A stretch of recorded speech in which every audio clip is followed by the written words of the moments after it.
Hey folks, I'm going to get started a couple of minutes early this week since we have 4 notebooks to cover if we are lucky. 3 are important. One is kind of a little bit on the side, so if we don't have time, we'll cover it at a later time. So let's start with the first notebook. You folks see my screen? Yeah, we can. Okay. So the first notebook where we are at is we're going back to looking at diffusion models and some of the concepts we learned in the last unrelated lecture would still be relevant here. And what we're going to do in this lecture is 3 or 4 different things. First, we look at this concept called the Fréchet inception distance and what it is and how to implement it and why it helps us. Basically, what Jamie is trying to do is figure out an automated way to give us some indication of whether the images generated by our diffusion sampling process is good enough or is improving relative to the real images that we see. So that's the goal, how to come up with some metric which will enable us to judge how similar are our diffusion generated images compared to the real images. So it's, in a sense, comparison of distribution of, or I should just say comparisons of distributions. And the underlying distributions are, one is that generated by real fashion MNIST images, and the other is the distribution generated by our sampling from the diffusion process. That will be the first notebook. The second notebook will figure out that there is actually a bug in the code that we had in the DDPM version 2 notebook, the last notebook that we had implemented, DDPM 2 that Jamie had implemented, where he split apart the different pieces of the code, put one substance of code in Noisify and another in sampling, and we'll see what's the issue with that and how best to improve it. And then in the third notebook, we'll kind of learn of a new way of sampling, which enables us to implement then the fastest diffusion process called DDIM, or denoising diffusion implicit model versus denoising diffusion probabilistic model. And if time permits, we'll go through how to integrate weights and biases with mini AI. But since that's not directly relevant to the rest of the course, I'm kind of going to skip it if we run out of time. So with that, let's dive into the implementation of Fréchet inception distance. So what it is, as I explained, is a metric to judge the quality of images automatically. That is the quality of the diffusion sample generated images versus images from the real distribution. So we import stuff as normal, and I'm kind of going to go not run the notebook because that takes a significant chunk of time. Also go a little bit out of order in order to explain what we are looking at here. So first thing we do is look at what we need to do to calculate the FID.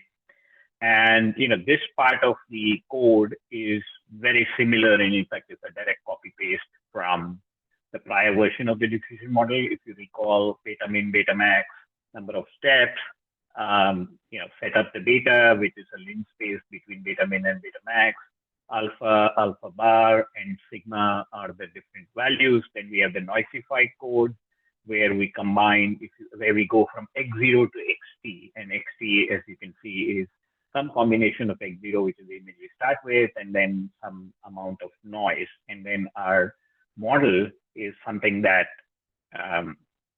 we input xt, which is the noised image, the time step and provide also the noise. And what the network does is predict the noise. This is the collate function, the DDPM. The one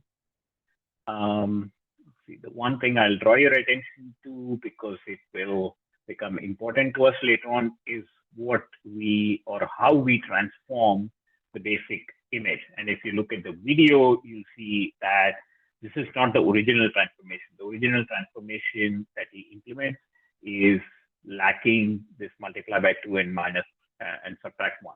So the original implementation, if you go back and look at DDPM2, let me see whether I have it here. These are the various values of, plots of the various values, if you will, just to recall how they look like. This is the beta plot, then this is the sigma plot, and this is the plot of the alpha bar, which is a key parameter in Noisify. And you can see alpha bar, beta bar being used to generate these values. The other thing I wanted to, this is what I also wanted to point out to you, that in DDPM version 2, we did not have the multiply by 2 and subtract 1. And we'll kind of get into the details of why this is a bug and what kind of issues crop up from that. But back to our notebook, which is 18 FID.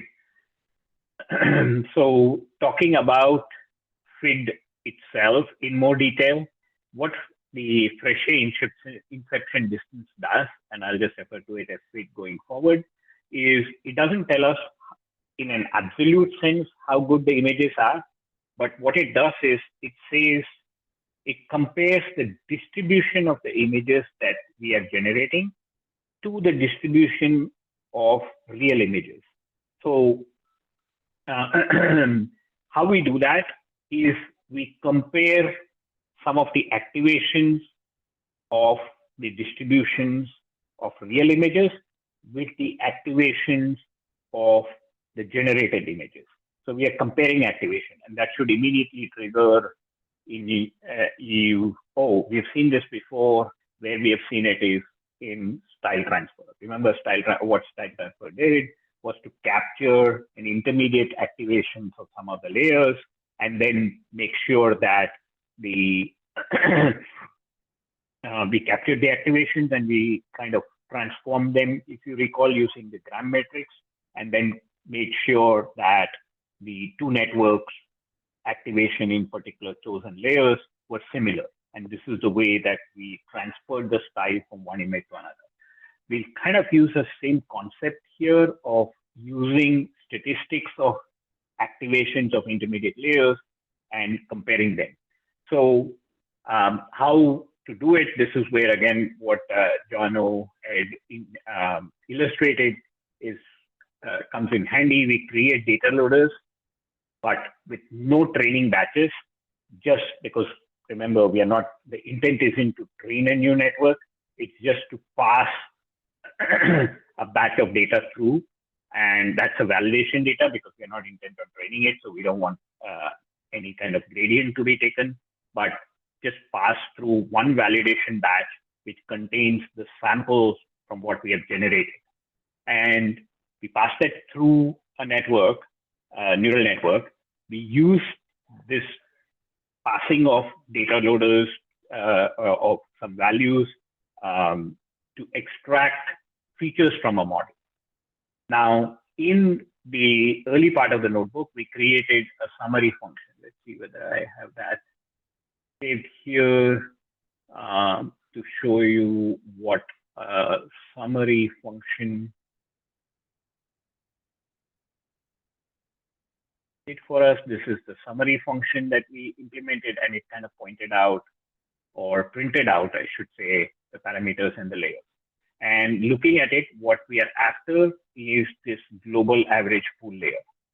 And because the model itself is a sequential model, we can just kind of index into it and figure out that this is the 6th index or the 7th layer that we are interested in. So we choose that particular block of a model. And the one we are interested in is the global average pool, as I mentioned, which has 512 channels and no height and width. Right? So what we are interested in, as I keep repeating, is the fact that for FID, we use the activations of that layer.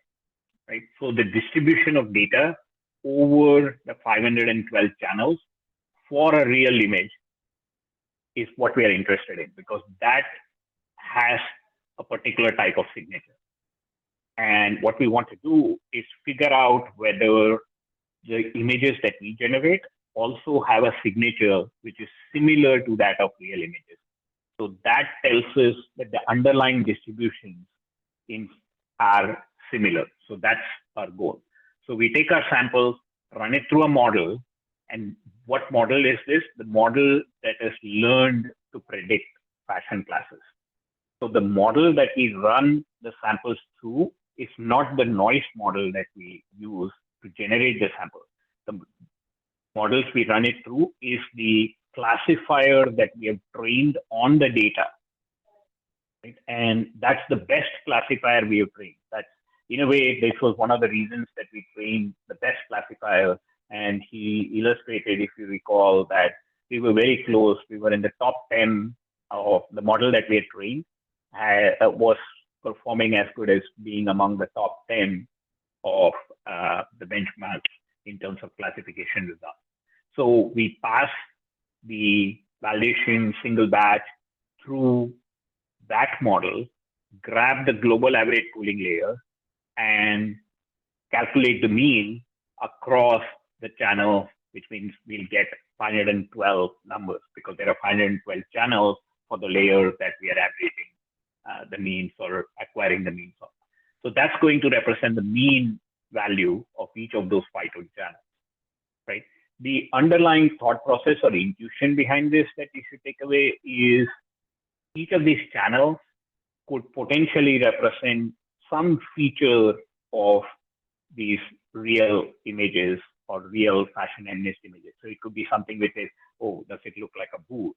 Does it have some flowing dress kind of a concept, or that of a smooth fabric? And these are the values that the channel represents. And so the mean of those channels would give us some indication or some feature about the underlying distribution, which is of fashion feminist objects.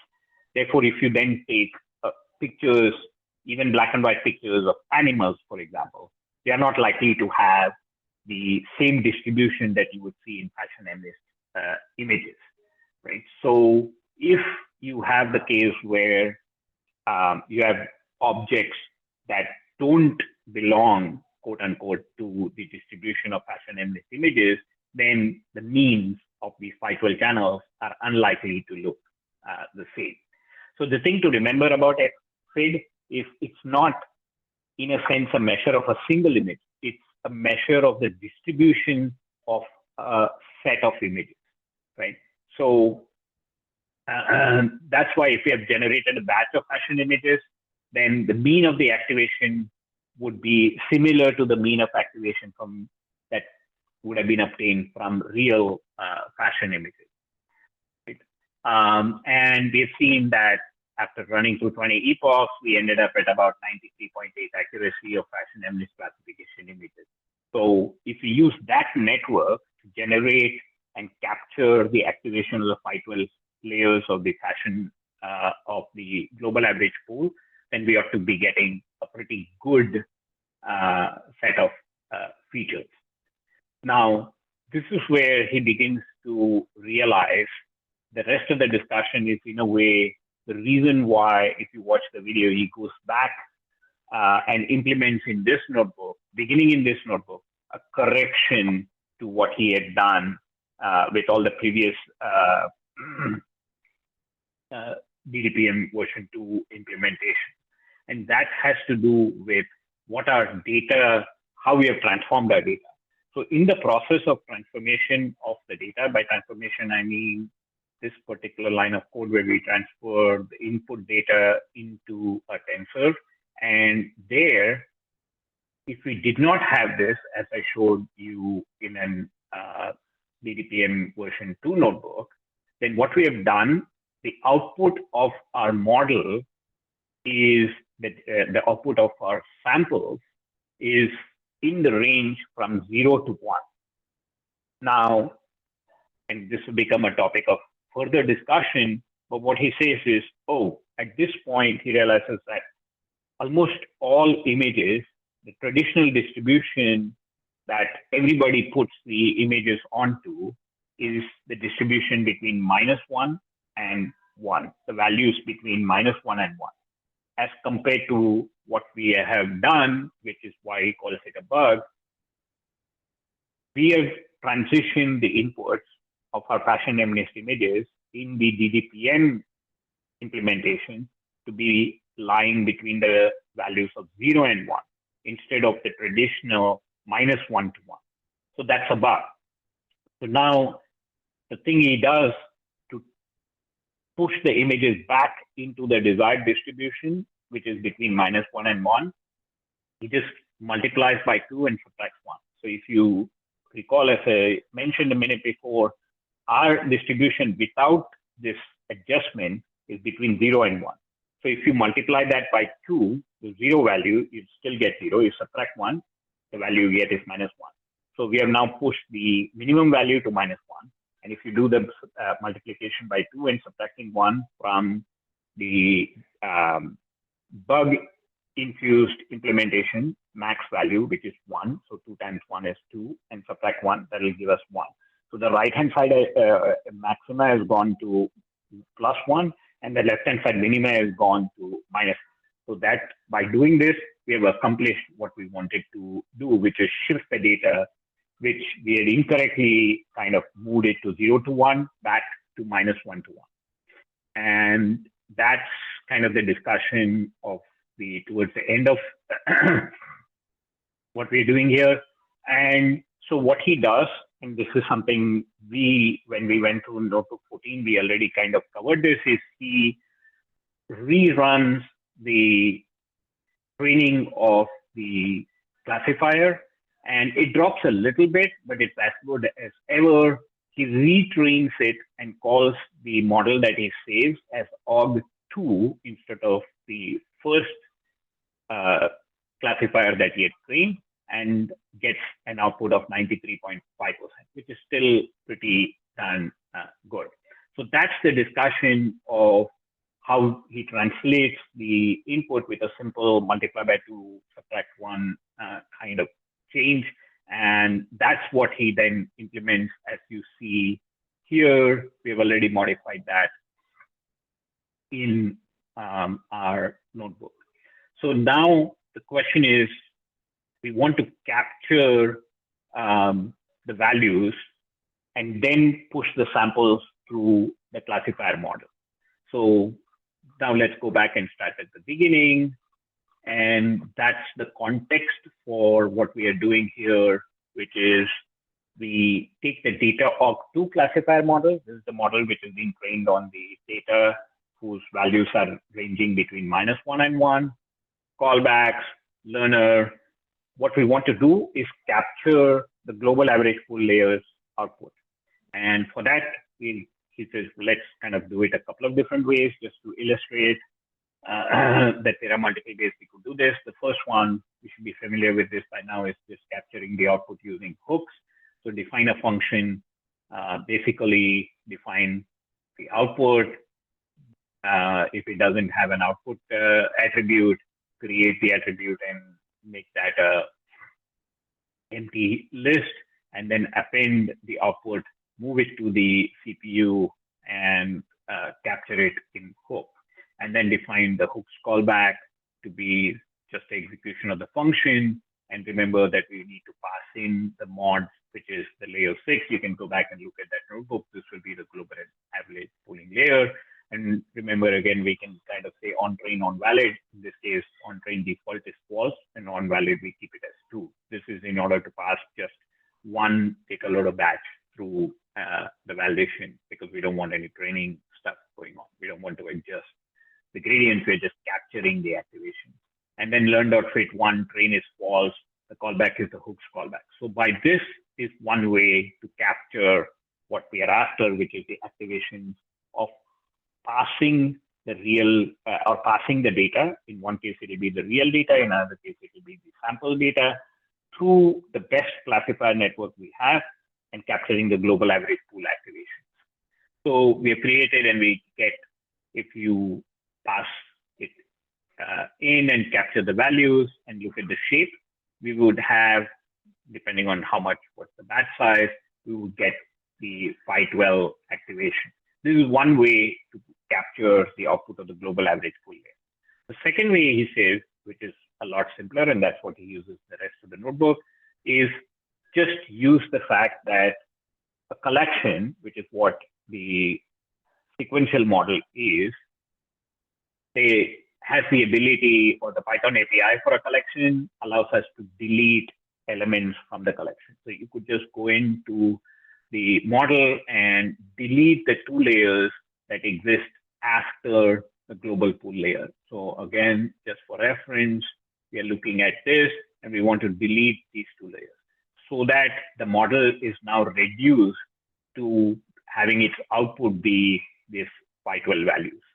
Okay, that's kind of what we are doing by deleting the last two layers. And then capture preds allows us to capture the output. And instead of capture preds being the actual predictions of the classification, in this case, we have kind of lopped off the last two layers. So we would be capturing all the activations coming out of the 512 channels. And the advantage of kind of doing this and then running a batch of validation or running, we could, using this mechanism of just deleting the last two layers, pass through the entire validation data so we can get 10,000 values of 512 or 10,000 512 channel values, right? So we now have 10,000 images passed through a classifier. So we have a very good representation in these 512 channels of what 10,000 images, real fashion MNIST images ought to look like. Now then onward to calculating the fit, we just kind of figured out a way to capture the activation, but what do we do with them? So in this case, we just do all of the rest of the stuff the same as before, the values, the noisify function, collating stuff, DDPM, data loaders, and then the train and test data loaders. Remember that the unit model, because we need to kind of modify it in order to send in 3 values instead of 2. That's why the forward star X. And then we have modified the, because the star X will split it into the 3 inputs that, the 3 inputs being, one of them is the noise and the other 2, the time step and the actual input to the model. Then we use the fashion DDPM MP because this is the multi-precision pickle model that we have saved. That's the model we want to use to see how good they are. We sample from the model, the fashion DDPM MP model, the output of that, it gets samples, and we get the sample of 256 samples is what we obtain. Now on the other side, obviously we have passed 10,000 images through the classifier network. This is a rehash of what we've gone through. Now, remember that samples also have to be adjusted back into the distribution between -1 and 1. So that's what he does. He takes the last sample and converts it to the distribution between -1 and 1. Then he shows the images. So these are the images generated from our sample. And then now we pass the sample, and through our intention is to pass the sample through the classification network. So create data loaders where the validation set just has 1 batch. So you can see that the validation data loaders have just 1 batch of samples. The labels could be anything. We are not using the labels, but he just passes the labels to be the labels in the batch. And then the learner we are training is, the model we are using is the best classification model, right? Then since we have 256 samples in our batch, we have 256 by 512. right? And we can then capture spreads that I talked about, and then take the features, squeeze them out, basically reduces the dimensions, if anything, and look at the shape, it's 256 by 512, right? So this is what we've kind of achieved is 256 by 512. If we take the means, then this would give us means of the 512 channels, one per channel. So we have 512 values, right? Now this is where we start with the means. That's one indication or one value which will help us compare the mean of the global average pool of the best classifier, passing in real images, passing in samples, but that alone is not enough to give us a good indication of whether the distribution of samples are similar. The second thing we want to do is to get or generate a covariance matrix from the sampled image and from the real image. So and we do this across the channels. So to look at it here's a slide which kind of tries to explain the process. So if you look at the real images, we just passed 10,000 of them through. We had 512 channels, that's the real. And then we have a 512 here, a batch of 256 samples. This is our samples. Now, obviously, we have taken the mean and the mean for channel gives us the single values for each of the 512 channels, right? So that's something we have already done. What we're now trying to do is get a correlation or a covariance matrix. A covariance matrix, you can think of it as very similar, if not identical, to the gram matrix, right? So all we're trying to do is take the variance of each of, or you can think of each of these columns, right? And take the mean and see how much the mean is farther away from each of these pixel values. And then we do by taking the covariance, we're figuring out how much is this particular pixel different or similar to the next pixel and so on and so forth. So you can well imagine that because this is done for each of the pixels, along this diagonal is nothing but the variance because it will just multiply the pixel by itself, which is just the variance. But otherwise, we'll kind of, at every other non-diagonal row, what we are getting is how different or how similar are the values of this set of values compared to the next pixel. That is similar to the concept of the gram matrix, which is how much are these values changing in the same direction or not changing in the same direction. So we compute covariance matrices for the real data and for the real data, which is for 10,000 values, and then here for the 256 samples. And we also, besides comparing the mean or besides using the mean, we also use these covariance matrices to tell us or inform us about this underlying distribution of real images and the generated sampled images, right? So that's kind of what we do. And again, the underlying intuition behind it is something like what he explains, which is if you see a boot, which is likely to have some pointed corners and stuff, is it highly likely that a flowing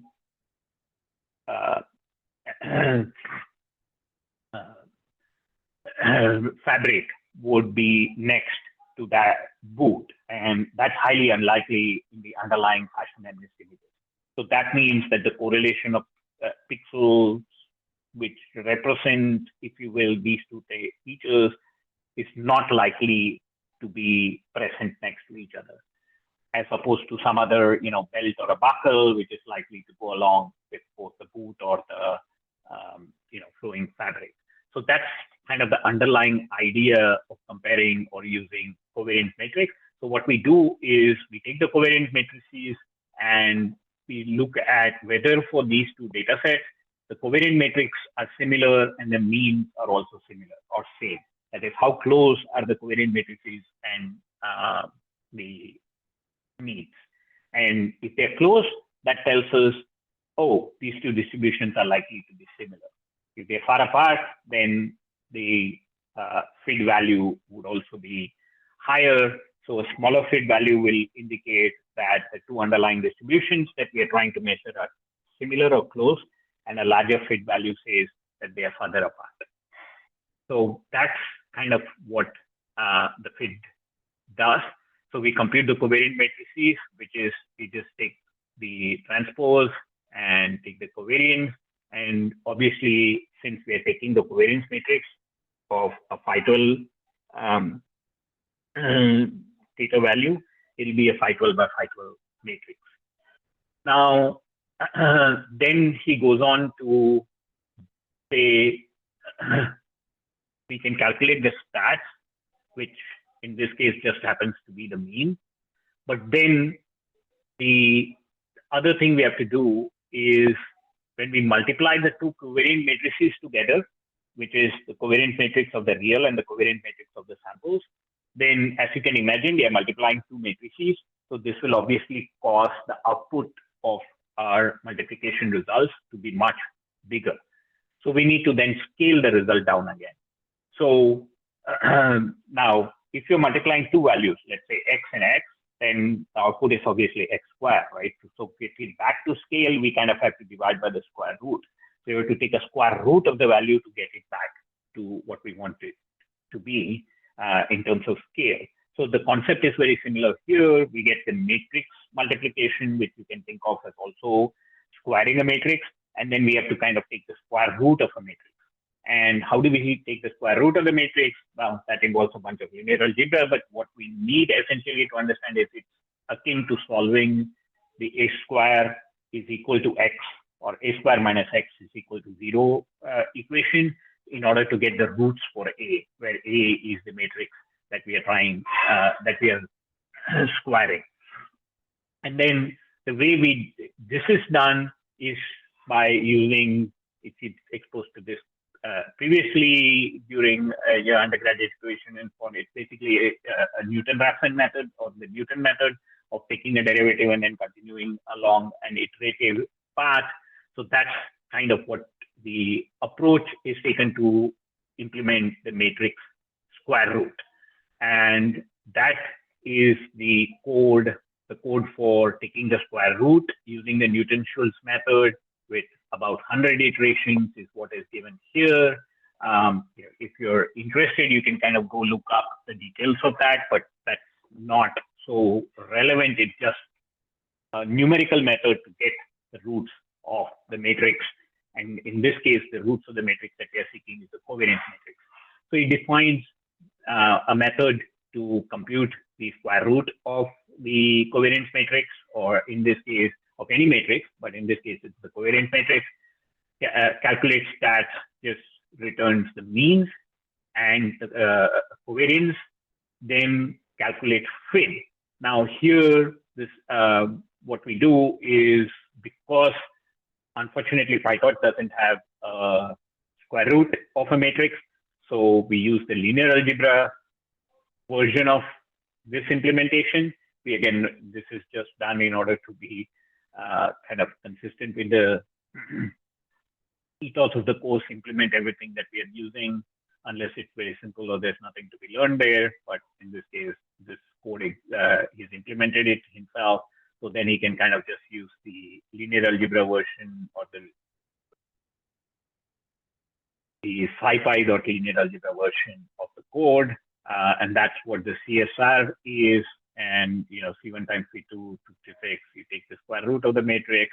And then this is the method by which you compute the actual fit, which is, take M1 and M2, which are the two means, square them, take the sum, and then take these two covariant matrix. The trace of a matrix is the sum of the values along the diagonal, and you take the trace of one matrix, the trace of the second matrix, and then subtract from it 2 times the square root of the matrices, which is what CSR is, and then the trace of the square root matrix, blah, blah, blah. The details aren't that critical to know, but then through this, by passing in the means, the C1, the means of the first matrix and first and second matrix, and then the covariance values C1 and C2, the two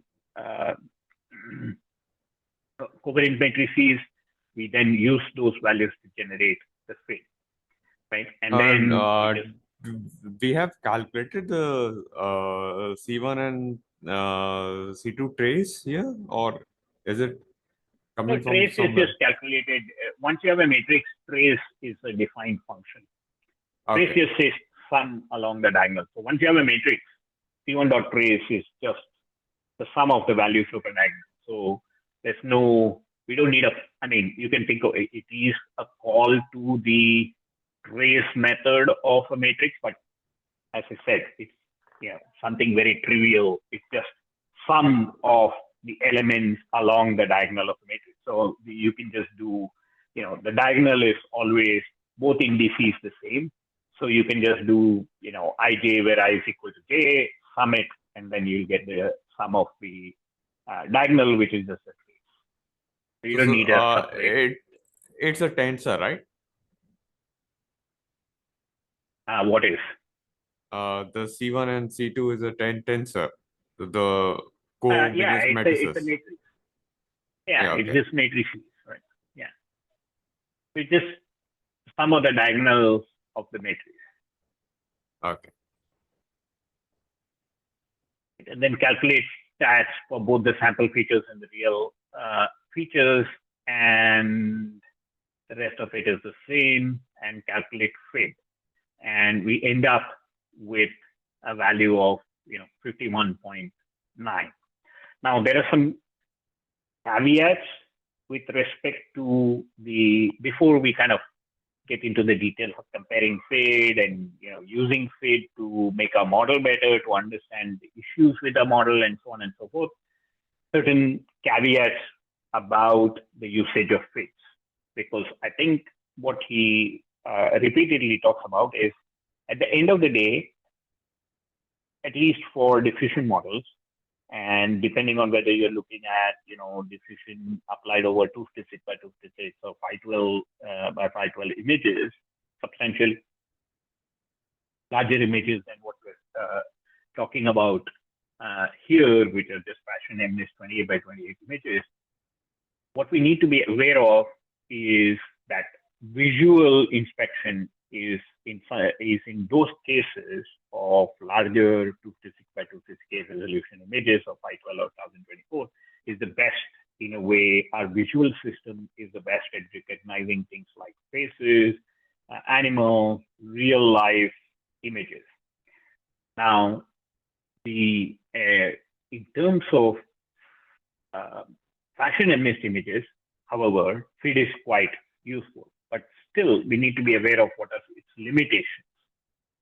The first thing to understand about why is it called FID, that is Fréchet inception distance, is because in the history of classification challenges and stuff, inception was a very key network that was created by the Google Brain team, and it achieved significant performance on ImageNet several years back.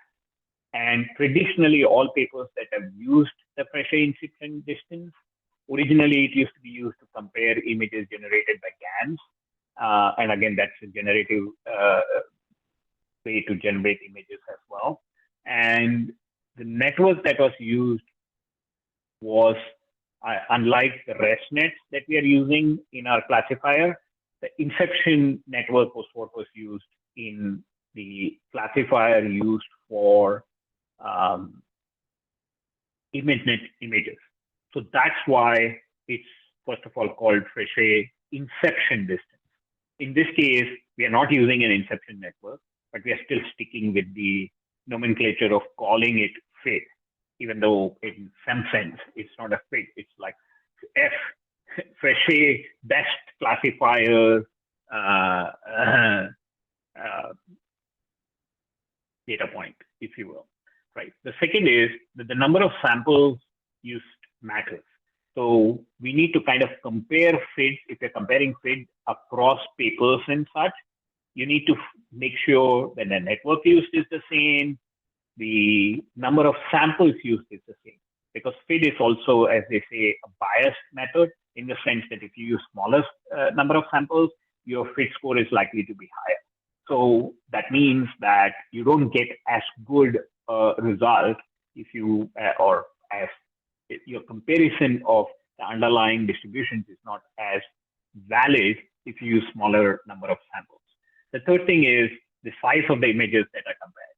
So Inception model uses 299 by 299 size images, and we obviously are using a very small 28 by 28 images. So in order to kind of quote, get a say inception distance, we need to use an inception model. We need to kind of blow up the image to 299 by 299, and then we need to use the same number of samples that we're using as the papers are using in order to get the results and so on and so forth. So we are using 256 of Y12 images and 256 samples, whereas of 28 by 28 images or 32 by 32, and comparing those to Inception network-based 512 by 512 images, that will not give us valid fit. So these are things to keep in mind: the number of samples, the network that's used, the size of the images, so on and so forth. So there is something else which kind of another metric, if you will, that removes this bias problem of the FID, and that's called the kernel inception distance. And the kernel inception distance, very similar, kind of uses the same concept, but then it creates a number of groups or partitions, and then go through each of those partitions, grab a few of your X's, that means your inputs, few of your inputs at a time.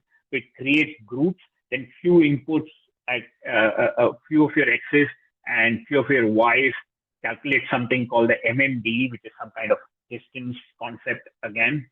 And it doesn't use the stats and the means and the covariance metrics, but uses the features directly.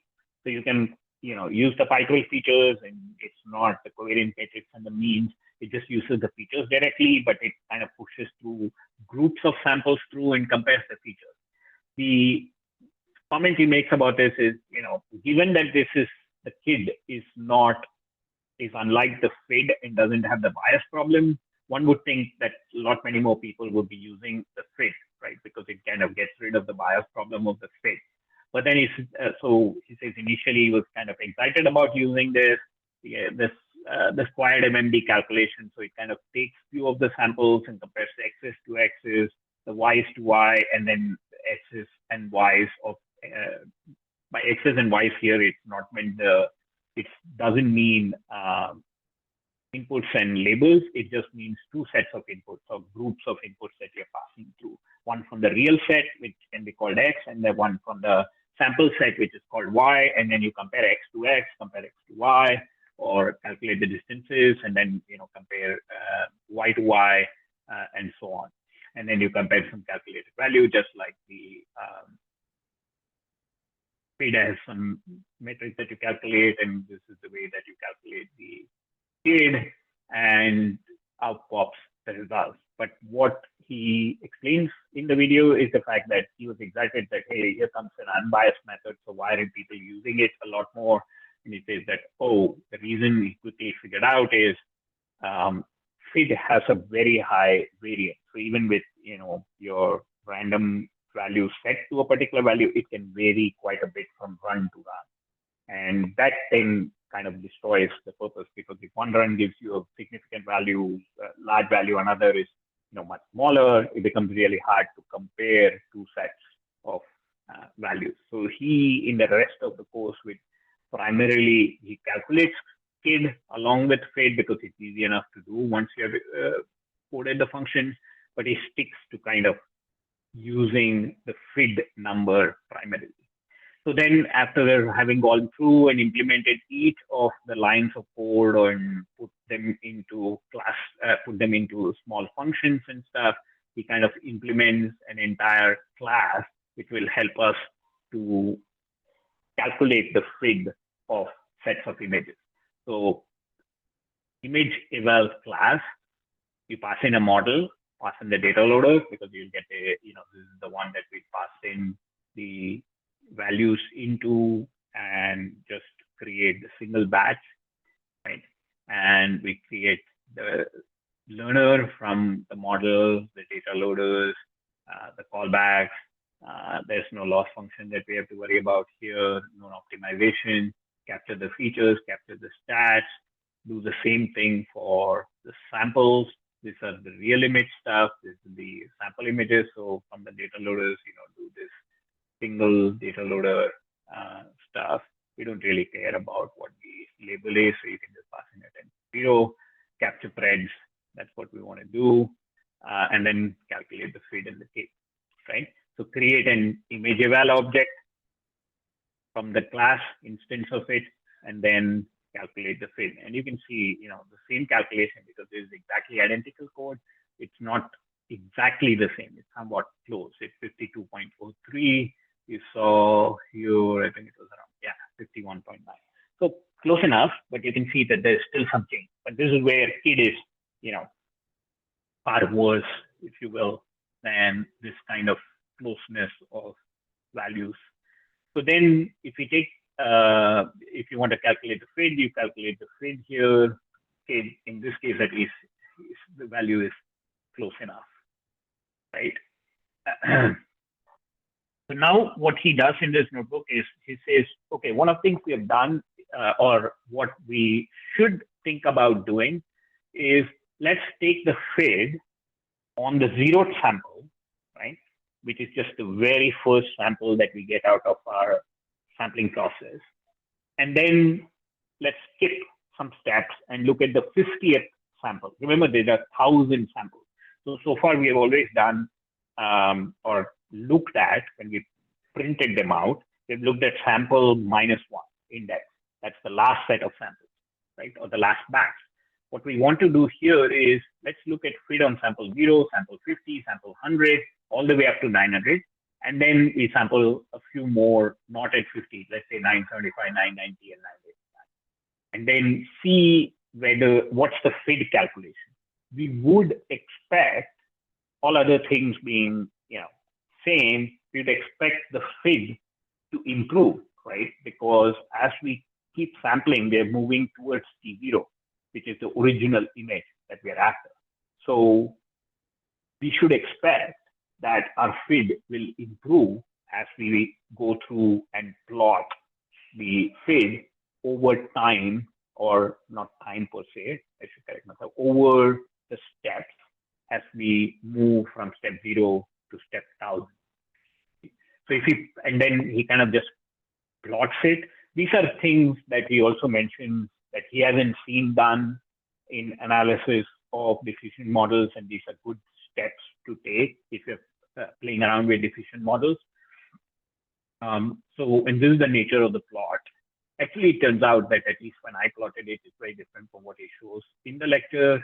I haven't quite understood why the FID value initially, at least up to 200, continues to increase, because you would expect that even in this 0 to 200, it would tend to go down. But so I haven't seen any explanation of this portion of the graph. If any of you have, please post on Slack. But over time, as you can see, the FID begins to drop. And also he comments, he sees this consistently, is the fact that the FID begins to go up, which is, again, very slightly, but still something disturbing, right? Like, why should the FID increase, if you will, very slightly between 800 to 1,000? But he sees it very consistently. So that's another. I have the similar graph. I have the similar graph right now. So yeah. Yeah, but what's more important is, why I'll kind of pursue this on my own, why this and why that. He remarks on this part, his graph doesn't show this part, but I see this consistently. And then the scale looks very similar, just the scale seems to be a bit different, right? Now, one of the other interesting things he does, which is, again, these are all illustrations of how I think, at least I tend to learn these aspects from Then there's approach, which is a very insightful one. Is he plays with the data. He doesn't kind of let unexplained things get away, kind of pursues everything in detail and is very precise about these things.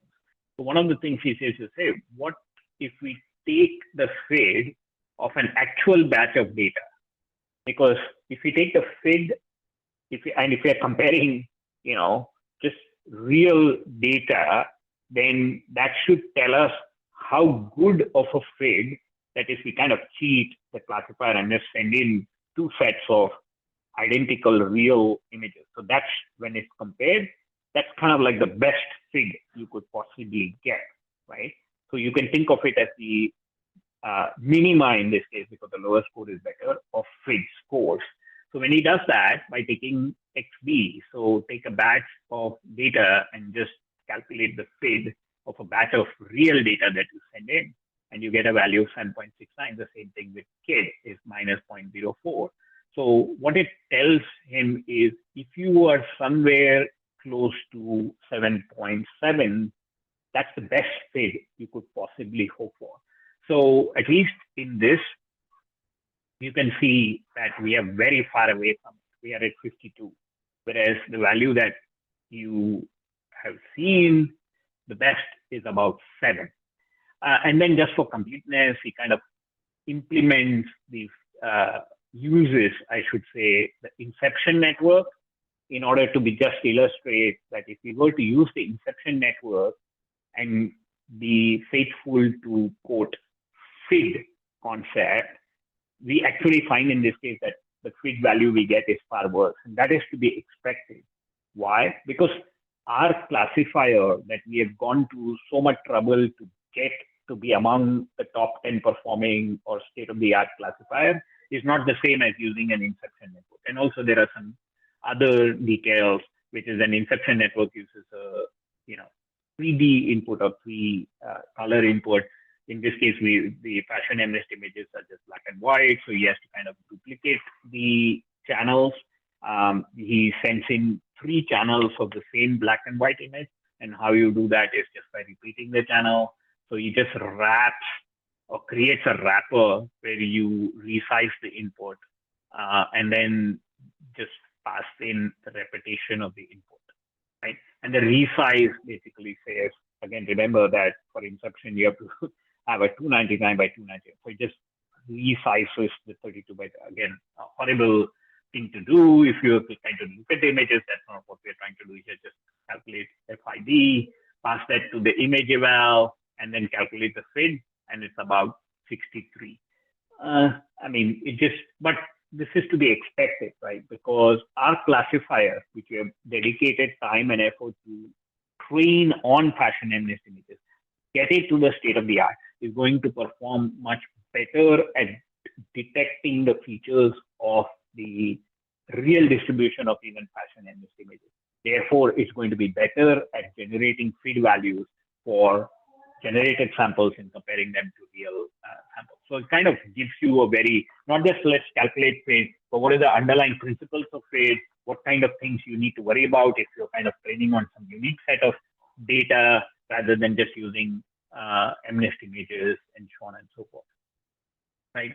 So that's the thing. There's also some additional caveats with respect to, okay, if you save an image as a JPEG and then load it back, then the JPEG saving would have caused some artifact. JPEG kind of compresses the images.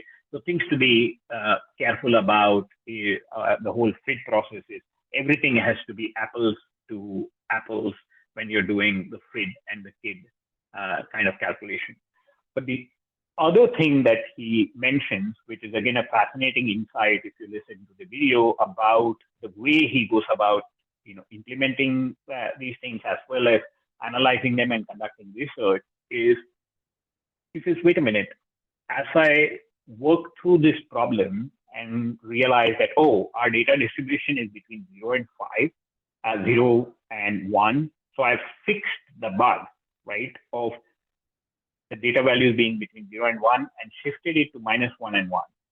But when he ran this, and you can yourself run it with and without the fix to shift the data values, And you will find that the feed values with the fix of the bug, which means with the data input data being shifted between -1 and 1, like it does here, as compared to the feed values when you don't have this, is actually worse. And that, he says, completely threw him off on a loop, because he was like, okay, I have fixed the bug and things have gotten worse. That means there is some other bug. And so he says he spent week pretty much going through every notebook, running it 3 times, analyzing every line of code, trying to figure out what other bugs existed in all the code that we have developed in the class to this point.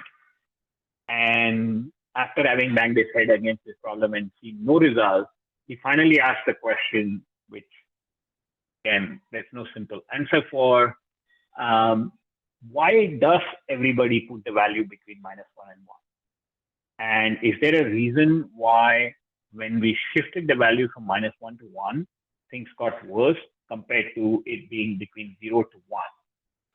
And in the process, he thinks, and again, there's no, it's not, this particular thing hasn't been, or issue hasn't been published and researched and so on. But de facto, everybody working in images puts the value between -1 and 1. And he's put the value originally between 0 and 1 and gotten a better score. So what he begins to wonder is it the range that has more of an impact in this case than the actual values? We always know that if we center the values around 0 and have values distributed on both sides, that's a good and healthy, normal thing to do, because with the gradients and stuff, it kind of allows you the opportunity to operate on both sides of the centered distribution. But is it the fact that when we've gone from 0 to 1 to -1 to 1, we have kind of shifted the range. In one case, the range is between 0 and 1, or a range of 1. And in the other case, we have gone from -1 to 1. So that's a range of 2. So what if we center the distribution, still have the distribution at 0? So it's not, we still fix the bug, not keep it between 0 and 1, but have it centered around 0, but keep the range the same as what is between 0 and 1. So that means we shift the distribution so that it lies between, say, -0.5 and +0.5. So the range remains 1 and the distribution becomes centered. And that's obtained by just taking the original value, and instead of doing multiply by 2 and subtract 1, you just subtract 0.5. Because that, if you remember, our original distribution was between 0 and 1. So if you just subtract 0.5, the left side shifts to -0.5. The right side will be at +0.5, because the right side originally was 1. You subtract 0.5, you get to +0.5. And by subtracting from 0.5 from 0, we get to -0.5. So that is what leads us as the starting point for V3 implementation of DDPN, right? So he goes through the discussion of this whole thing of, well, I fixed a bug and things got worse. What's wrong? And he figures out, through the process that I just went through, that it's probably the range that matters. So we shift the data, but we center it, and maintain the range. And he says once he did this, then all of the results and other things with respect to fate and everything else began to work as expected. So again, if this notebook takes a lot of time to run, I'd encourage you to run it yourself, but I'm not going to run it live. Just explain the various things.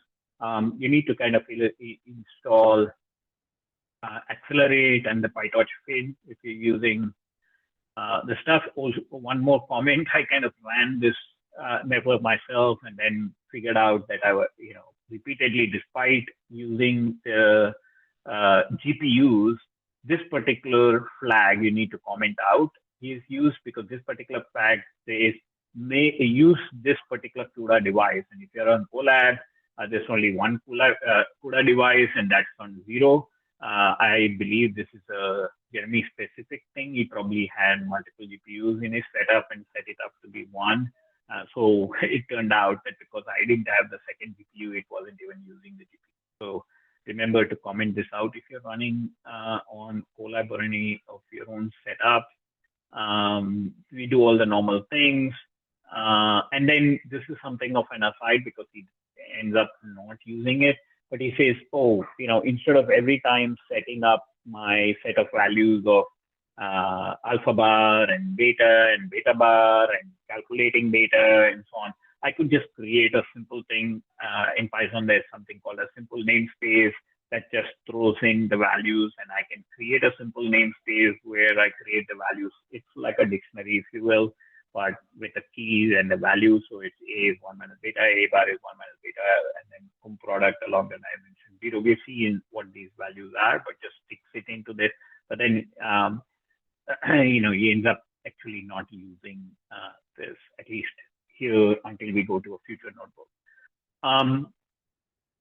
One of the things that he talks about is, so far, at least in our DDPM implementation, we have always considered a linear distribution, right? We saw that, whether we can quickly again look at, I believe it was here that we saw the plot. Yeah, so this is a plot, and we always looked at a linear distribution, right, of data. But what we are now interested in, or a cosine schedule, where alpha bar is equal to the small time step as a fraction of the total time step, which is capital T times pi by 2, and then take the cosine of that squared. So this is the definition of alpha bar. So as a fraction, T as a fraction, small t as a fraction of capital T, which means just a fraction of the total time multiplied by pi by 2, and then take the cosine, square it, right? And then make that your alpha bar and reverse back out from here to get out an alpha, right? What alpha bar and alpha are related by equations that you can quickly look up, and what alpha must have been given that your alpha bar is some fixed value based on this equation. And then we can create a schedule for this cosine schedule as well. And people have kind of done research and figured out that this schedule works better than a linear schedule. And why? So he just plots the cosine schedule. Again, these are practices that he implements, which I think are really healthy. Which is okay, just like he did the plot of the three values, sigma, alpha, and beta. Plotting everything kind of gives you the visual intuition of how these values are changing. So plot of alpha bar for the normal linear schedule is this. And plot of alpha bar for the cosine schedule is this. And you'll see immediately that, there is this particular linear schedule spends a lot of time with values very close to 0 and values very close to 1 compared to the much smoother cosine schedule. So you can see that the cosine schedule spends a lot less time with values close to 0. The values begin to climb almost immediately or decline almost immediately compared to this guy. Now, actually, declination is probably faster here, but that's one difference, if you will. The second difference is comparing the slope of the cosine curve versus the slope. You can see this slope is pretty steep here, pretty steep here, whereas you can see the slope here is very nice and smooth. The slope of this linear curve is all over the place. But what he quickly realizes is there's a small change that you can make to the linear network where the beta max is chosen as 0.02 and going from 0.0001, 110 to the minus 4 to 210 to the minus 2, taking 1,000 steps in between. But what he plays around with and figures out is if this beta max were to be made 0.01 and then you plot the curve, you begin to see that that curve pretty much resembles what the cosine curve schedule looks like. This is the plot of beta max 0.01 based alpha bar and the cosine schedule alpha bar. And you can see these are almost mirrored images of each other, just a little bit offset. So then he says, oh, okay, so maybe I don't want to necessarily redo all my code, insert these steps to generate the alpha bar and the cosine schedule. Let me just stick with the linear schedule we have had so far and just make the beta max to be 0.01 instead of 0.02, right? And you can see, although the slope still has the problem, but at least the nature of the curves becomes much more similar with implementation. And you can see that again, the slope in this case also is beginning to resemble the nice slope of the cosine schedule. So he sticks with a linear schedule, but just uses a beta max of 0.01. So that's with respect to scheduling. And then kind of, goes through the noisify, takes the steps. And once you implement this, just this small change, beta max from 0.02 to 0.01, and then you kind of implement the noisify, he says one good indication of this version of the linear scheduling is the images seem to be much more recognizable. You can see the image in 26 is in 14, and even at 113, you can kind of recognize some things. Of course, by 620, it's all gone. By 876, not 210, not too bad. Looks like a shirt. 111, you can see pretty much the value. 213, it's all pretty much on. Although at 210 here, you could see something, so on and so forth. Now, then he trains this version of the schedule. So import the diffusers, use the unit model. Remember, he had some special initialization, does that, collate, data loader DTPM, data loaders. And here, because we have been much more successful, much like we did with the classifiers, remember we kind of initially got terrible results with classifiers and then kind of kept improving them until we got state of the art.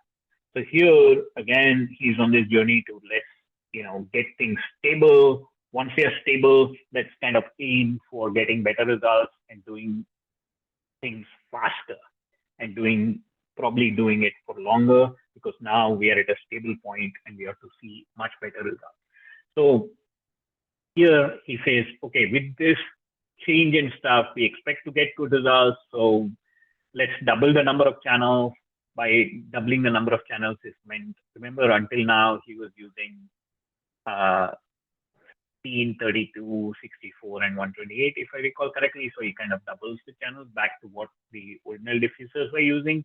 And that's kind of what he's referring here. And also kind of bumped up the number of epochs. So it's a bigger model and it's trained for longer. The sample score is exactly the same. There's no change in the sample. We have changed the training because we've changed the kind of the scheduling, the linear schedule, right? And then we train for longer. And this is the reason I did run the notebook. It takes a while to train this. And then he saves the model. This is now DDPM trained for 25 epochs. Okay. And you get a very excellent training curve, save it, and then you kind of load it into the GPU samples. There's no change. Now, one of the things he begins to do here is something that leads to the denoising diffusion implicit model versus the denoising diffusion probabilistic model. And so this is something worth paying attention to. So we now take 512 samples instead of the 256 samples, and then do the sampling, and it begins to clamp the values. Again, I would encourage you. I meant to do this, but when it was time, is what does the clamping do or not do with respect to the values of the samples, and especially with respect to fade. So here he originally was clamping the values between -1 and 1, and then he commented it out. So he just samples the values, and you see the value between -1 and 1 in the samples, and then you can kind of see that the samples are pretty good with respect to what they were in the real images, right? And obviously, the whole reason we went to the FID was to be able to evaluate it. So we can test these images using ImageWell for their FID scores. And now we need to make sure that FightWell is used so that our batch size FID comparison is meaningful. And we do the, the translation and do the comparison. And you see in a subsequent notebook, he kind of comes back and fixes some of the bugs or issues with respect to that. But let's just push through, because the idea is to get the FID scores and get a feel for whether we are getting better or not. And then we import the ImageWell, get the 2, and then we calculate the FID. And in his notebook and stuff, he says he gets a FID of 8, which would be amazing given that we had, if you recall, calculated a FID of about 7.67 to be the best FID you could get, because we sent in two real sets of images, batches of images, and found that the FID was 7.67. Therefore, the best FID score you can get for fashion MNIST is in that range. So he says you get a FID for 8, but actually it turns out that's not the case. When you do run the notebook, you see about a FID of 15, which is still not terrible, because it's just a 2x away from the best FID that you could potentially get, right? And then compared to the actual image FID, which is, he says 6.6. In this case, we get a actual image FID of 7.7. This is the best score that we would get, right? Now becomes the implementation that he does here, which will lead us towards DDIM, which is the fastest implementation and the best implementation of something like the DDPM sampling. So here, if you see, what we do in our sampling code is, obviously we run the model each time we take a step, right? So in a sense, in the sampling process, we call the model 1,000 times, right? If we have 1,000 steps. Question is, for each step, obviously the noise we're incrementally adding is very small. Once we have trained the network to predict that noise, is it really going to struggle if we jump steps instead of taking every step along the 1,000-step pathway? If we take a certain cumulative number of steps, so go from step 5 to step 10, is our trained noise network really going to struggle to produce a noise corresponding to step 10 compared to moving through step 6, 7, 8, 9, and then going to step 10? So that's the thinking that gets implemented here. So what we do is, everything else is the same, but we just move a tiny bit and kind of in a cumulative sense. So switch to calling the model instead of every step, every third step, right? That's what this change in the code does. And then when t is less than 50, so when we get down to the last 50 steps, we want to call the model every time. Because remember that the closer we get to t is equal to 0, the closer we are to the original image. That means the noise is mostly gone, which means the noise is very low. And therefore, at that point, we want to kind of not train our network, but allow it to predict at every step. So that's kind of what we're doing. But he even says, and I intend to play with it myself again, is whether this is necessary. But the point is that compared to the earlier sampling code, and you can go check it, our model is not called 1,000 times. It's only called 333 times. They do it every third time. And then, okay, add in the 50 last steps. So we go through that and we kind of look at the images. Hey, they don't look any terrible compared to sampling every single step. So let's now push these images through our FID image eval process and judge the quality. And it says, well, the FID is 16. Now remember that our FID was only 15 earlier.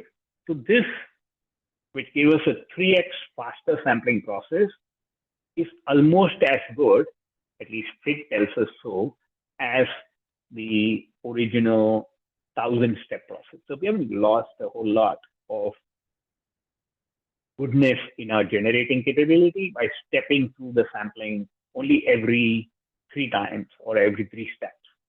making our process of sampling 3x faster. So then, he says, let's kind of do a sample 2, and we just say sample at. So we kind of pass in sample at as a value, and that will tell us how often should we sample. And here, the way he has implemented the code is for the first few steps, do it every 10 times. Then for the next several steps, and when you say sample at, so the at tells you cumulative jumps you take, if you will. And then for each of the jumps, you can kind of group it together and say for the first n jumps, take every 10. For the next set of n jumps, take, do the sampling every 8. Then for the next set, and you kind of can see the process by which you reduce this so that eventually you're kind of taking a step. And for the last 100, do it every step, right? And this whole thing can make us move much faster through the sampling process. If we did this and then figured out that we, what are we doing? So it just figures out that if he wants to do this every 10, then every 9, then every 8, what do we get? And the fit score is about 11. And again, this is a little bit strange. I haven't had the time to debug this, but at least I wouldn't have expected a better score than 16 or 15 by doing this, but that may just be due to the variation in the fit score. So something else you can play with. Why does a FID where you just step through the sampling, it ought not to be better for sure than stepping and taking the things every single step. But that may be, as I said, just because FID has a certain level of variance as well. Maybe not as big as SCID, but still. So that in turn leads us to the whole discussion around, can the sampling be accelerated and what is the fastest sampling process?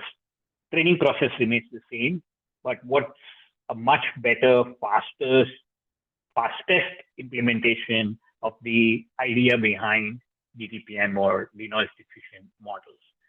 That brings us to denoising diffusion implicit model. So that's like the third notebook that we'll be looking through today. Before we go there, any questions on what we've covered so far?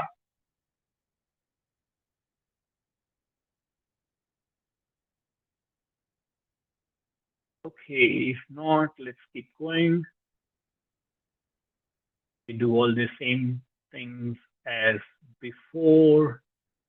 We're gonna load up the data loaders. Okay, so here, given that we have, implemented our own code for everything related to DDPM up to this point, he begins to say, okay, I can now switch, if you will, to using the diffuser's DDPM model. Okay, that's the DDPM scheduler of the Hugging Face diffusers. Now, there is a problem when you begin to do this as compared to what we have done so far, which is that the diffuser's DDPM scheduler,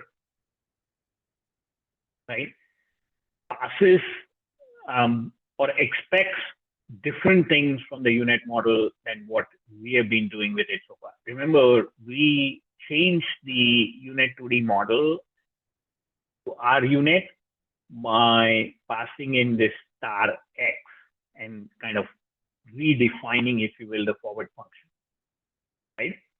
But the UNet 2D model that we will be using, if we're using the diffusers pipeline, it comes from the diffuser. We can't have this.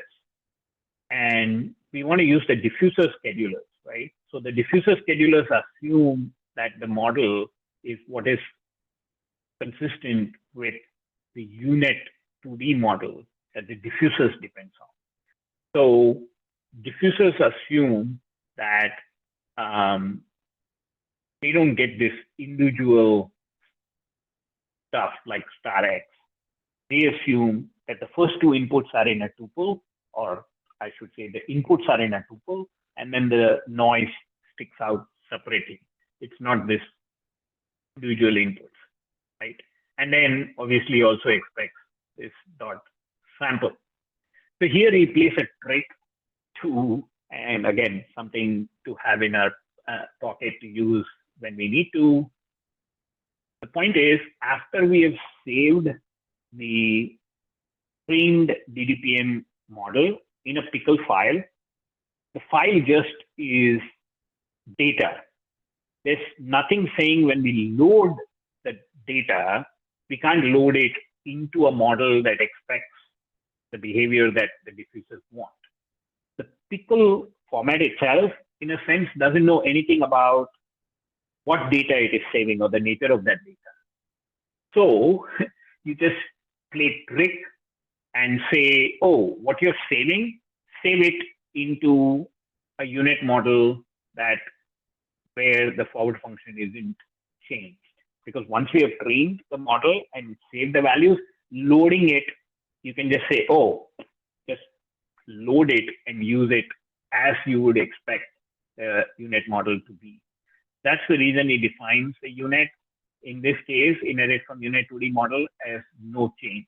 So the difference between when we need to use the diffuser scheduler and we were using kind of the scheduler ourselves, you know, the linear distribution, blah, blah, blah, is the fact that you redefine the unit model to not have this line of code.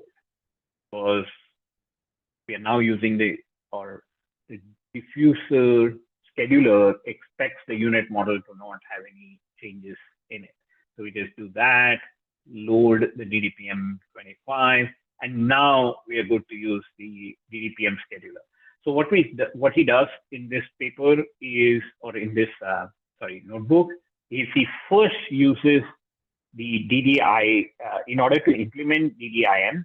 He kind of reverses the order in which we do things. He doesn't first implement the DDIM's code himself, but kind of uses the scheduler from the diffusers, make sure everything is working, and then begins to implement the code to ensure that he has a reference point that we can then get to, right? So use this DDPM scheduler. Remember, in this case, it's called not Betamax. Betamax was our own creation, but the diffusers scheduler expects beta end. And remember, we changed the beta end from default 0.02 to 0.01. So we need to specify that, create a random set of data, start at time step 999, create a batch of data, predict the noise. So remember, this is the X0 hat and XT. So T is 999, create a batch of data and then predict the noise, right? And the way that the diffusers work is you call a step of the scheduler, right? And that's the thing that executes this line of code, these two lines of code, right? Which generates the X0 hat, which is the predicted X0, which means the predicted denoised image, and then calculates X at time t by applying some fraction of X0 hat and then combining it with some fraction of X at t and some noise. I hope you remember this process or these two steps, right? Where we predict X0 hat, that's, you know, the prior, that's the cleaner image, and then we tend to get the X at time t by combining the predicted image with the image at X at t minus 1, and then add some amount of noise to it. And this is the process by which we go from any arbitrary random data to a distribution which lands on the topology of real images, right? And the way the diffusers work is you call a scheduler.step, that executes this, which means you need the noise or the sigma, sorry, not the sigma, the epsilon, right, to produce X of t. and then it calculates the x of t given the noise, right? That's what the scheduler.step does. So you have to give it the noise, the time step, and the image value, if you will. So pass in x of t, the time step, and the noise, and that gives you the next step. Right? So you just say res is the scheduler.step, and then you can say what's the shape. If you have a batch of 32, then it's 32 times 1 time. This is a single batch of 32, and then it's a 1 of 32. Now, given our whole setup is very stable and stuff, we move up to 2048 images at a time. We were doing 256, 512. Now, let's say, let it rip, go all the way up to 2048. So now DDPM, same, no change to our underlying logic and stuff. It's just using the diffuser's scheduler. That's the only difference. So for T in progress bar, schedule time steps, we generate the noise, right?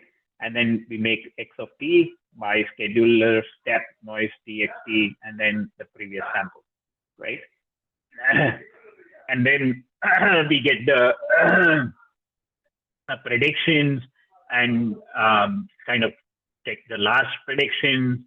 Here again, clamps it between the values of -1 and 1. And we got kind of compares it, calculates the FID, same thing as what we did before. In order to calculate FID, we have to go through the same thing as what we had done previously, and then make our batch size 2K. And he says in the notebook that we are down to 3.7 with this approach of using the schedulers from the diffusers and stuff, but my results are slightly different. It's about 5.56 actually. And the real data, when you do this using the diffuser scheduler, is about 1.55. So in effect, what we're saying is our thing is about 5x, a little less, this 5.55 to 1.5. You do the math of the ratio, and that's about how far we have. Now, we then switch to a DDIM scheduler, right? And we'll discuss what DDIM conceptually does and implement the code ourselves, but let's just use, as I said, the starting point. Instead of using the DDPM scheduler, we just go to the DDIM scheduler. And data end is same, set time steps. We accelerate the time steps. We've kind of seen the concept of accelerating time steps, accelerating the sampling process, I should say. And that is taking a lot less steps, right? And so we just take set time steps to 333, which means it could be 3 times faster. Code in a simple, so you just say put the code in a simple function as he always does. And so you say diff sample, pass in the model, pass in the size of the steps you want to take, and the scheduler, and then some other argument. So model size scheduler. And then there is, for the DDIM, there is this additional parameter, which we'll talk about in a minute, about the theory of it. And that's called eta, which is how much noise to add to the model, right? And that's something we'll look at in a equation kind of sense and get a much better understanding of what this parameter eta is all about in a minute. But let's just for now say, just realize that there is this additional parameter, which is called eta, which is how much noise to add. And eta is 1, says add all the noise. That's all you need to know. If eta is set to 1, it just says add all the noise. And what values of range of eta we'll discuss shortly. So this is 3x faster with nearly the same quality. So we just put it in a function, do the stepping, get the images, plot, and calculate FID. Now remember, our earlier FID was 5.5. The current FID is 6.46. Like I said, this is very much within the range of variance of FID. So pretty good, 3x faster, right? Now, instead of just taking to 333 steps, let's go to 200 steps. Well, FID is 7.9 or 8. 8 compared to 5.556, still not terrible. And we have now reduced it to 200 steps, which means we are 5x faster in generating samples. The sample quality hasn't changed a whole lot. Pretty good. Then we go down to 100 steps. And at 100 steps, you can see it's beginning to almost be double of the original value we got. So now we can kind of say with faith, not getting comfortable that this is the same quality. At least there is some specific reduction of the quality of the images that our process is generating. But we continue down the process, do a 50, compare the fades, gives us at about 27. Remember, our reference is 4.5, so it's gotten 4 times worse, so to speak, or at least the number is 4x worse. And we go to, I think the last one he does is, 25 steps. So when you just do 25, remember, compared to 1,000, that is 40x faster, right? And we are at about 27. So 5.55 to 27, it's about, if you just keep a ratio, it's about 5, less than 5x. Not a bad trade-off. So depending on where you want to end up, you could kind of trade off speed, if you will, get things much faster, but kind of keep a cap on how far you want quality to degrade. But this is an interesting kind of concept where you're able to get at least 3x to even 5x faster without much degradation in quality. Right? So our sampling process has gotten much faster, and we have not had much of a reduction in quality. So now, having used the DDIM scheduler as is, we now want to kind of understand and implement the DDIM code ourselves, right? So as we've always done, it's just that we have reversed the process. So how do we implement DDIM ourselves? This is the denoising diffusion implicit model paper, and you can again go look at the reference or search for DDIM, and it should throw up the paper. It's from a Stanford prof and his team. But now the important thing here is to begin to realize that our sampling function is, for the purposes of ease of implementation with DDIM, split into 2 modules. We'll first talk about the second module or the second bit, and then come back to the first one. The second step, what it does is it creates the time steps, okay? Creates a random starting point, and then loops through to find out what my current alpha bar value is, gets the noise, then does what the scheduler step does. Remember, the scheduler step just has the exit t, the time steps, and the noise, right? So the second bit creates time steps, creates this random starting point, and then loops through to find what the A bar value is, and gets the noise, and then passes on these values into something which is the function f. So you can see that's what the code does. It takes the time steps, it has a random starting point. Remember, this value is just random. It then loops through, finds out what the current A bar is, and we'll kind of figure out why we are only looking at A bar and not the other values we were concerned about. That's an improvement of the DDIM compared to DDPM. Gets the noise, right? Then does the same as schedule step. That is, it calls some function, right? To which x of t, the time step t, the noise, and then the parameters are all passed in. That function f, we can now define in a step function, which can be a DDIM step or the DDPM step, and so on. So what we have done is kind of split apart the sampling function into 2 things. One which sets up the function or the scheduler stepping function, and another portion which is the actual steps that are taken, and those steps can be modulated in the way that we want. Okay? So that's conceptually what we have done in splitting up the sampling function. But now let's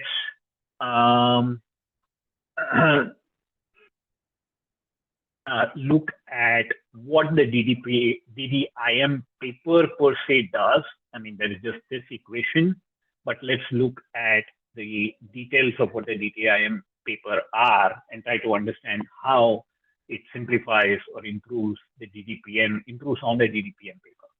So one of the basic underlying things about the DDPM and DDIM paper are they both rely on the same X0 X0 hat prediction value, right? So this fundamental equation that helps us predict X0 hat, which is the predicted denoised model. We are kind of talking about going backward. If you recall the forward and the backward process, the forward process is when we start from X0 and go to XT. That is, we are noising the model. And when we go from XT to X0, that's the backward process, and that's the denoising process. The X0 hat is, and what we do is we take XT, which is the noisiest image, and we subtract some flavor of XT, some scaling that's going on, and so on. So let's kind of understand what this set of equations does.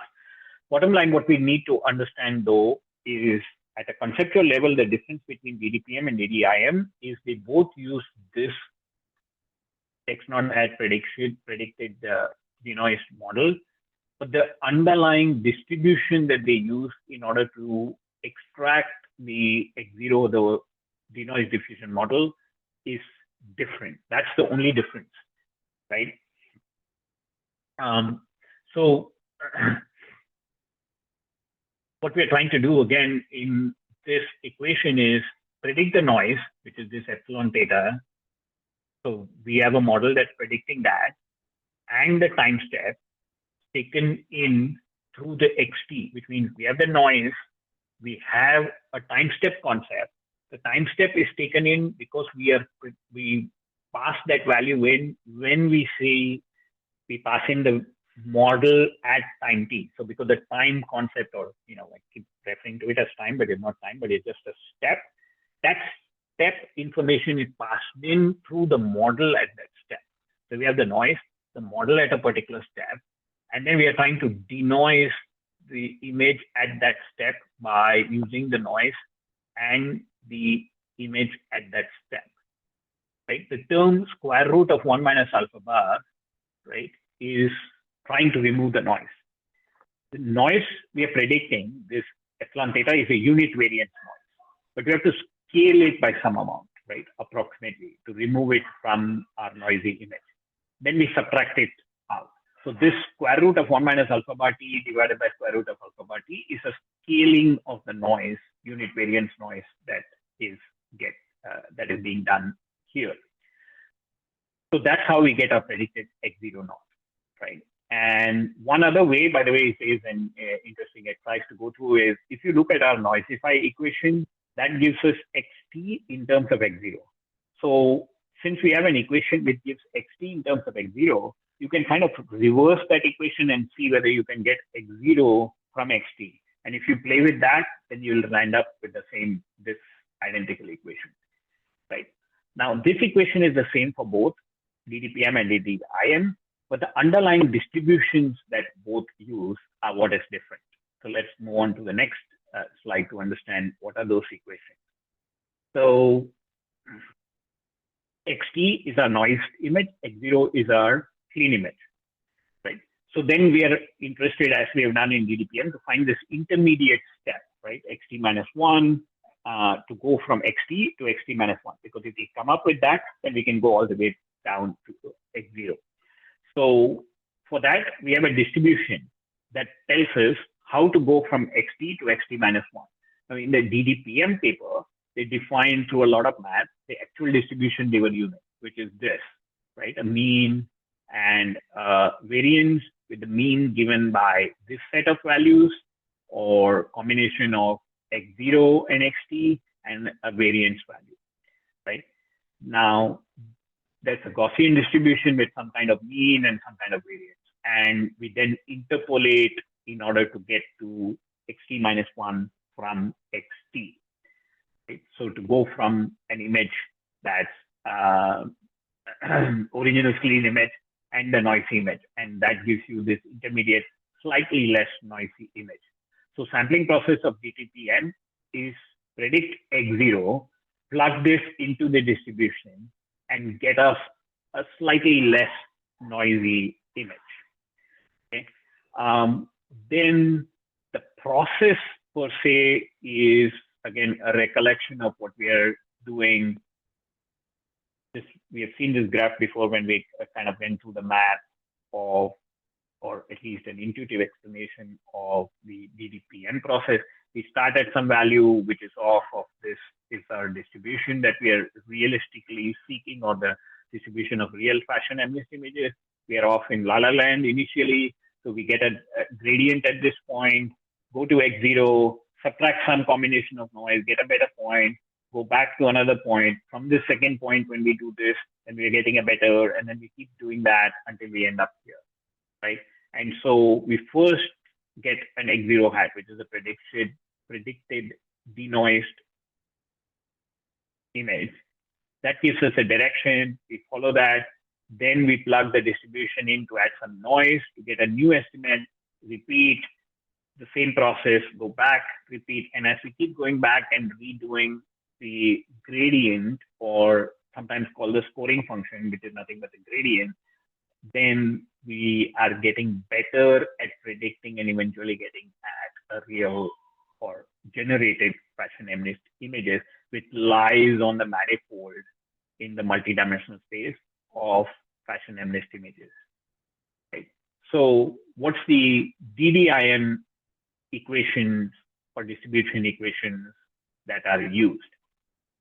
So the thing that DDIM does is it changes the distribution that you use to predict the less noisy image. The additional parameter that they have created is this parameter called sigma. Okay? And sigma controls how much noise is going to be part of this process. If sigma were to be set to 0, then we are not adding any noise to the process, and the process becomes completely deterministic.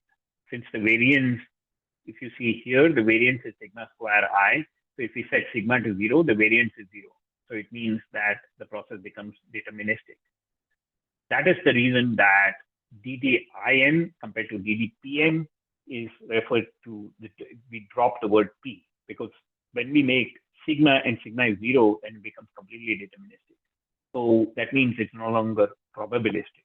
So that's the reason it's called DDIM, and drop the probabilistic term from the DDPM paper. So the question arises, wait, we've changed the distribution from that we use to go from the noisier images to somewhat less noisy image compared to DDPM. So if we change the underlying distribution from which we are sampling to kind of generate the denoised image, shouldn't our training process change as well? And this is the interesting part. They go through a lot of math in the DDIM paper to say, no, we don't. And turns out that the same model objective that we had used for training the network to use DDPM methodology works for, or is good enough, or can be substituted directly for the DDIM approach as well. So what this means is our training process for training the network, the neural network which predicts noise, has no change. So DDIM and DDPM have identical training methods. The only thing that's changing is the sampling. Right? That itself is a fascinating detail where the math can be worked through to illustrate, even though the underlying distribution that DDIM samples from to predict the denoised image is different from the DDPM distribution, it's still the case that the way the model is trained, no change. So just the sampling thing has changed. Now, the only thing about the new parameter sigma is that it controls the stochasticity of the model. That means it controls the randomness. And that's understandable because when sigma is 0, as we saw, then it makes the process completely deterministic. And the sigma can be a value, as we'll see, that changes between 0 and 1. So as we saw in this part here, and as we have kind of explained in previous lectures, if you go back and listen to it, is this step has 2 steps, right? This process. You go initially from the point you started all the way to x0, and then you go backward by adding some amount of noise. So there are 2 steps that you're taking, right? Xt minus 1. To go from xt to xt minus 1, it has 2 steps. First, predict x0. That's the x0 hat prediction. That is, what is the best denoised image that you can get starting from this step? And then you go back, which is towards xt back again by adding some amount of noise. That noise that gets added is controlled by sigma, right? So sigma is now a new parameter that is introduced in this DDIM. In turn, the sigma value, rho t, this is my attempt at representing eta, is eta times this particular value calculated from alpha. Now, here is a warning. These papers use confusing terminology, as is explained in the video lecture. So unfortunately, the DDIM paper uses alpha in this equation, for example. But the alpha in the DDIM paper is identical to the alpha bar of the TDPM equation. I don't know why they did this, but just fair warning that that's what is happening. So the DDIM in the equation here, the alpha refers to the alpha bar of the DDPM equation, right? And eta multiplies this whole thing. Right? So if eta is 1, then we get the exact same thing as the DDPM distribution. So if eta is 1, the DDIM distribution collapses or changes, if you will, to be the actual DDPM distribution. Right? And if eta is 0, then the noise we are adding, eta is 0, that means sigma t is 0, and that means there's nothing here, so this becomes deterministic because we do not add any amount of noise in the second step when we go back. Right. Also, the DDIM change, the change it makes is it only needs the alpha value. That's what is here, but this alpha value corresponds to the alpha bar of DDPM. So DDIM simplifies the implementation of all those parameters to just single one, which is the alpha. But remember, alpha of DDIM is the alpha bar of DDPM, right? So we can, now that we just have one parameter, alpha, we can just directly go from time step to alpha by using, right, and time step to alpha bar of the original DDPM paper. And this is very convenient with a cosine schedule, since inverse of cosine schedule can be calculated, right? That is, we can kind of determine what is the alpha bar time steps earlier. Okay. Let's see. So, and then this is the same thing that we have kind of mentioned before, which is this accelerate, at least this is my term, they don't use it, accelerated sampling, which is sampling only every so many steps, can define a distribution where the math works out similarly, and we have a subset of diffusion steps where the tau, this is the tau, indicates it's 10 steps, tau 1 is 0, tau 2 would be 100, and if you're taking, these 100 collapse steps, and we're only taking 100 steps to get to 1000, then obviously there'll only be a 10 diffusion sampling steps, right? That's what the tau variable refers to. And it's again the case that this distribution matches or meets the objective that you use for training the model. And this can then be used for faster sampling. And to make things even more confusing, in this case, the alpha bar that they use is the same as the alpha bar of the DDPM paper. So kind of confusing notation, but it's all cleaned up, or at least implemented appropriately in this DDIM. So we kind of split it up into 2 steps, and then we go through and do the sampling, and we kind of get the fit. That's still not terrible. It's about 8.75. So that's kind of, and then he kind of looks at another distribution of triangular noise. I don't know that it's relevant here. We might discuss it in a future lecture. But that pretty much completes the 3 notebooks. We're running out of time, so I'm going to skip the discussion of weights and biases integration. You can go through it if you wish. The only thing that I think Mayank had offline pointed out to me, and I was able to find the solution for it, is instead of saying instead of saying self.train, which doesn't work because self is actually an instance of the metric feedback. You need to change it to learn.model.training. The other way you can do it is you can also, before you fit, you can make self.train equal to learn.model.training in the before fit method. And then you can integrate weights and biases. And this is actually an attempt to apply DDPM to CIFAR 10. But one of the challenges I'm having, and this is something I haven't worked through yet, why is the CIFAR images that it produces as a result of the sampling are pretty inferior. So I want to kind of figure out why that is the case and debug that a little bit. Okay, I think that was a lot that we went through. So, if you have any questions, post them in Slack.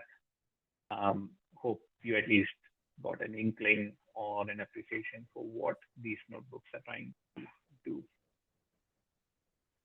Yeah.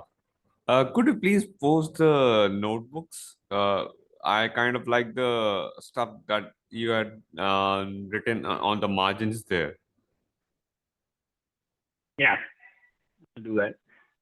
I might just post a link to my Google Drive where I have them so that, I'm not. Okay, that will be fine too.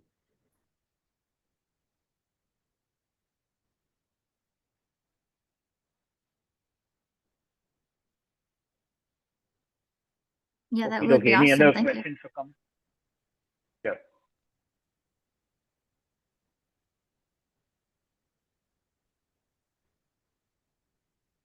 Okay, thanks everybody for joining. See you all next week. Okay, take care. Bye. Thank you very much. Goodbye.